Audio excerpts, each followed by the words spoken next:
For Jimmy's media, Steve, with Brazil's inclusion in this team, we've talked previously about him getting slow more game time. How long do you see him playing this game? No, he can play 80 if that's what we want, but it'd be unlikely. Yep, John Day. Steve, how did you go about selecting your midfield for this test? It's obviously an area where there's a lot of competition. Yeah, well, look, we've got 31 people available for selection, so you look at, like every team you pick, you look at the opposition, what you're after, and the midfield was no different. You come down to having more people good enough to start than you have to leave out. So, in this case, Ryan's missed out, and doesn't mean to say that if we are fortunate enough to go further into the tournament that he won't make the next team. But just for this game, we felt the combination of Jack and Albie and Sonny was the one for us. Matt, there you go. Can you please just talk to us about how you weighed up the starting hooker spot? Well, we could have played them either way round, really, because we've got a good 1-2 punch there, both from the world-class players. We just, again, felt that Cody starting would be good and have a bit more of Colsey's energy at the back end of it. But, either way, it's a 1-2 punch. It's pretty fortunate to have two world-class players in that position. Thank you, Nigel. You've been using Ben recently on your bench with John Geordie for this one. Did he play his way into the team in those previous games? Yeah, pretty much. I mean, Bender's been playing really well too. He, since that Canadian game, he's really played well. But so's Geordie. And Geordie's extra string, like he's a big goal kicker. He can kick goals from well inside his own half. He can drop kick goals from halfway at a drop of a hat. So, those are things that you've got to take into account when you're playing a big game. Hands up, everyone. Yep, Matt. Steve, can you just talk to us a little bit about Anton? Played in some big games. You talked about that Lions series being a turning point. Do you think it would be that big game experience from the knockout phase?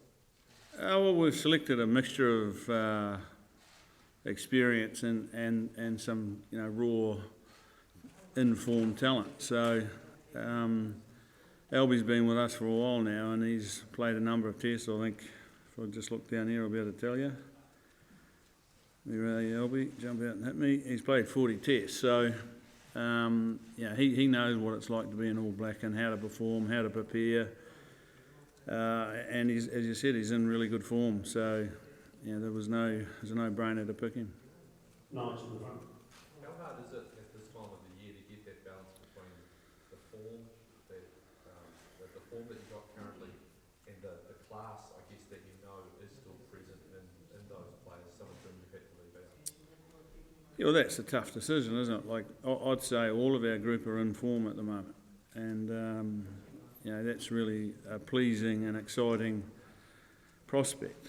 However, you can only pick 23, and then it's like any selection, there's got to be some guys that we could all pick, and then you come down to your combinations to finish it off and what you're looking for, the style of game you want to play, the style of game you think the opposition are going to play.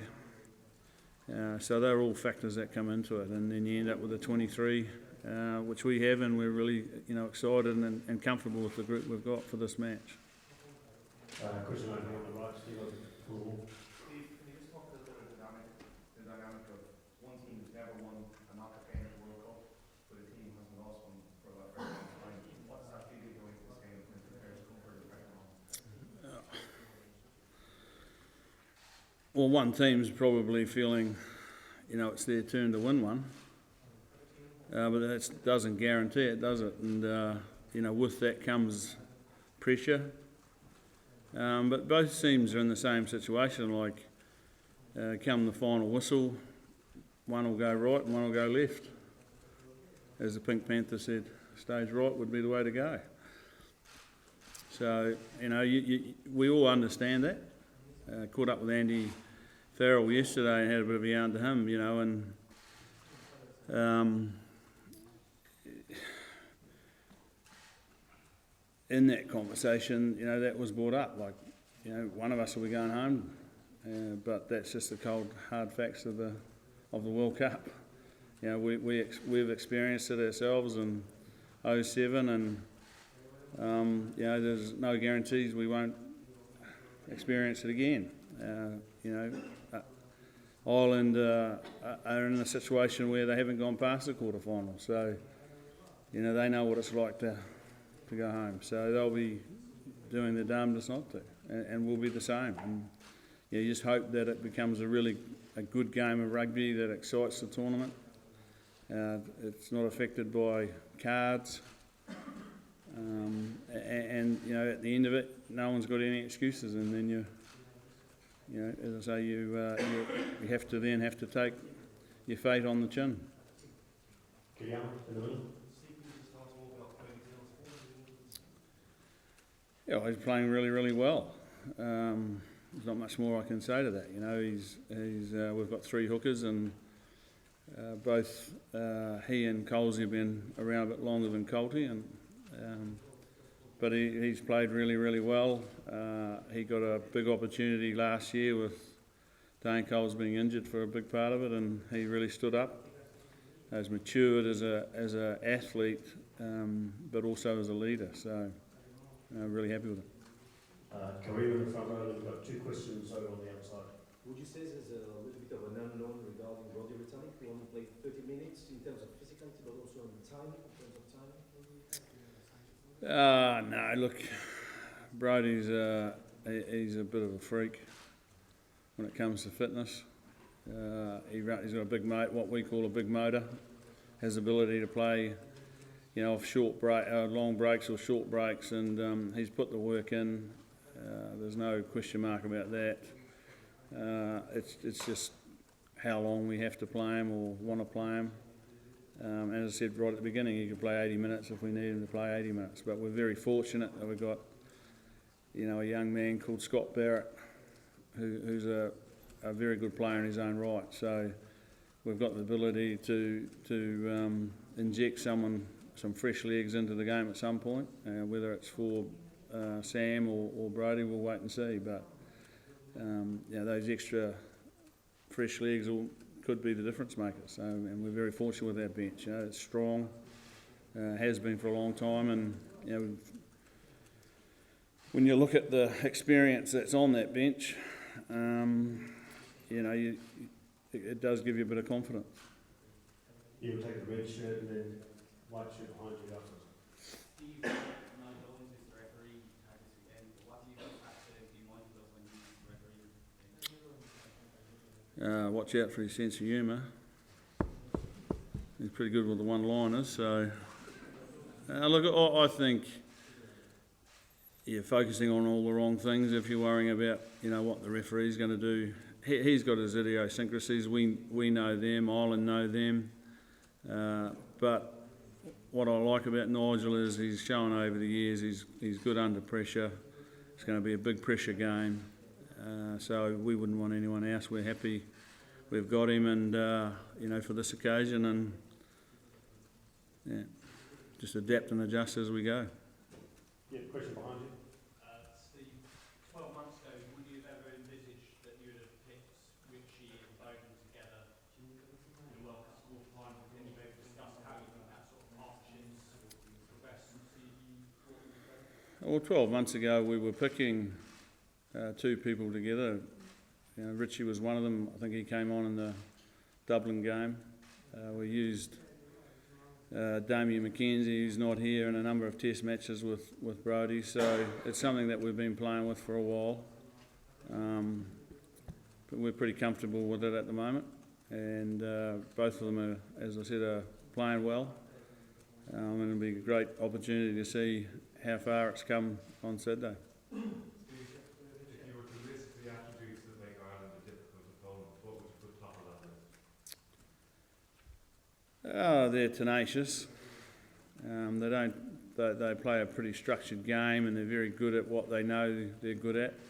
They don't wander too much off the script, and they're not a team that give you a lot of opportunities through mistakes. They're pretty good at keeping the ball when they keep it, and when they kick it to put pressure on you rather than to give you a free shot. So you just got to adapt and adjust what's happening in the game, and we've made a lot of changes since we've last played them. So it'll be interesting to see if those changes work or not. Nigel Owens. Steve, you mentioned about the conversations with Andy Farrell, and I know you've got a good relationship as well with Joe Schmidt, Rusty Erasmus and Eddie Jones. How important is it for a coach to have that kind of camaraderie, even at a point where you guys are pretty much trying to end each other's tournament? Is that quite nice? Does it help for you yourself? I think it's no different than players. Through the competition, you earn respect from other people, and they earn yours, and you understand the trials and tribulations that they go through and the pressure they're under. So we get the odd opportunity to meet each other away from the battlefield, and they're like-minded people, aren't they?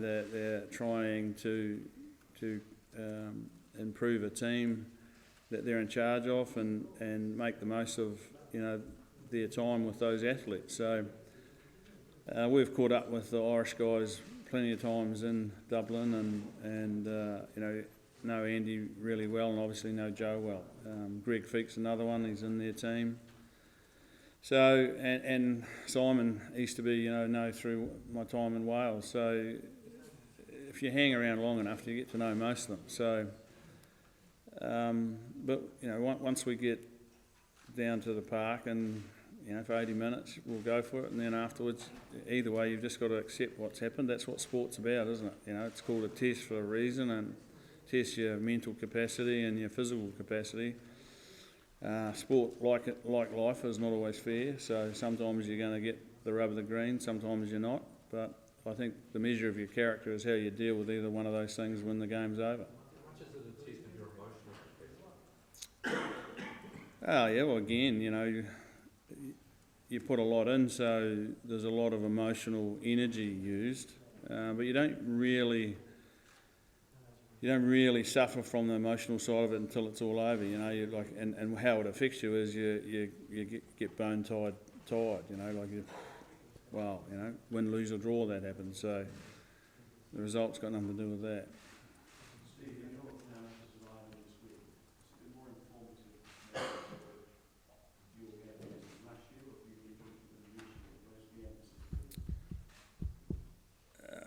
It's a good question. I mean, you can always look back, but you've got to be a wee bit careful that what's happening today hasn't changed.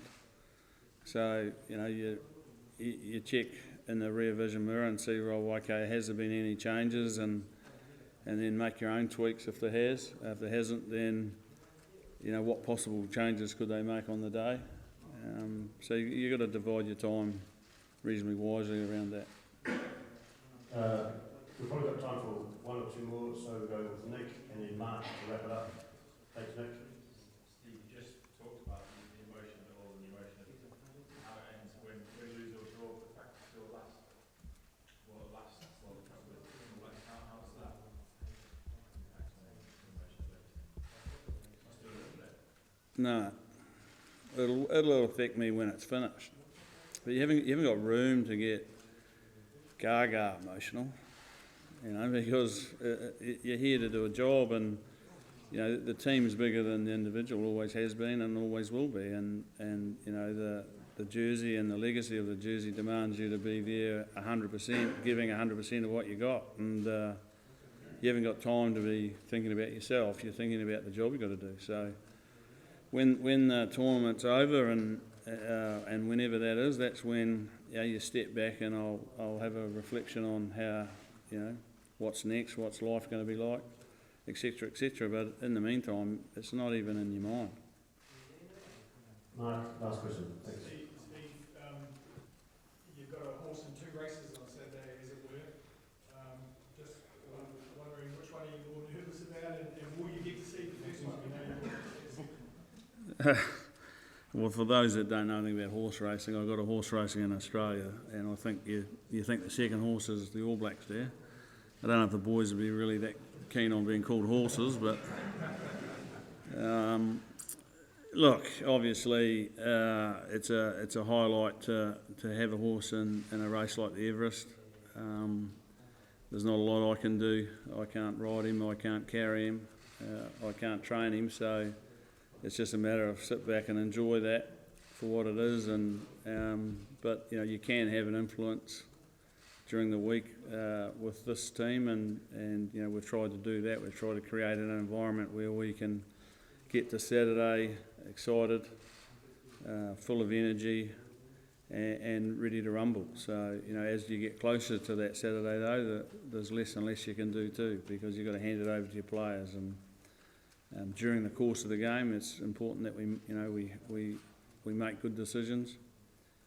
But really, it's the guys in the middle of the park that are going to do the dinner. So, which one is the most important? Well, obviously, you know, the one that you can have a control in. Thanks everyone. Stick around, we've got Kieran out the back, we need to jump on.